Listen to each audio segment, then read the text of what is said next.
There's a small, simple word that holds immense power, a word that, when used with clarity and intent, has the potential to transform your relationships, your mental health, and your sense of identity. That word is no. But why is it so hard to say?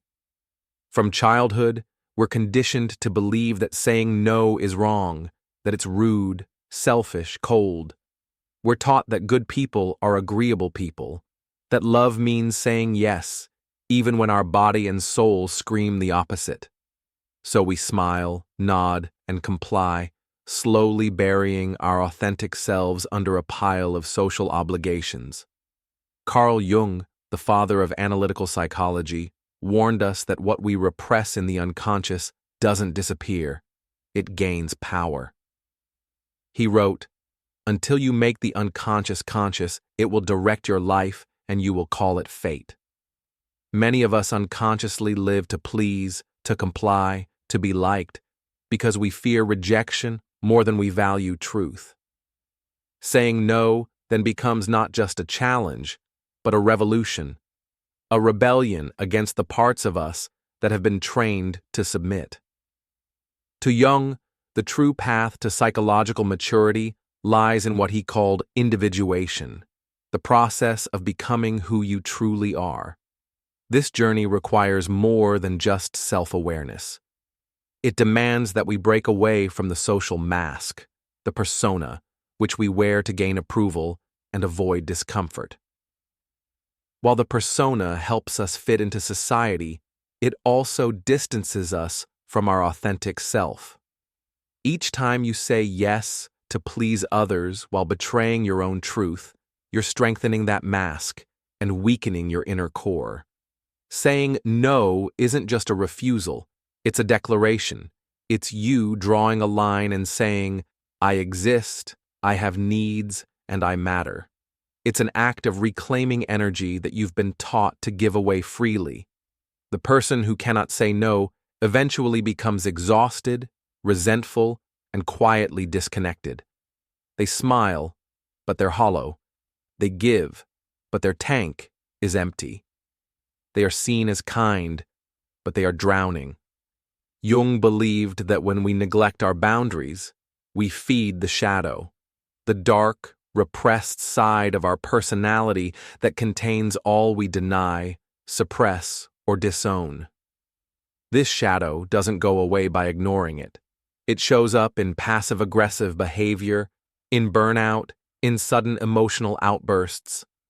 It takes over relationships, careers, even health.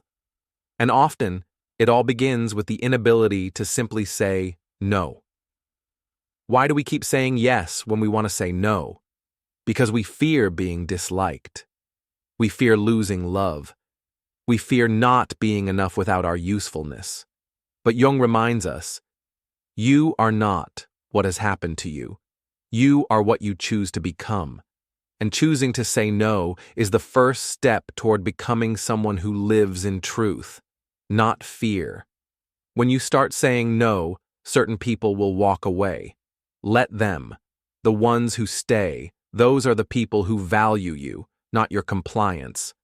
Ironically, by withdrawing from being constantly available, you become more respected. You gain clarity. You attract healthier dynamics where mutual respect replaces silent resentment. And here lies the paradox. When you learn to say no, you don't become colder. You become more open, more present, more real. Because now, what you say yes to carries weight. It's no longer obligation, it's intention. You stop living reactively and start choosing deliberately. That's the essence of individuation. Not becoming someone else, but reclaiming who you've always been beneath the noise. No is not confrontation. It's self-clarity. It's not selfish. It's self-honoring. It doesn't shut doors.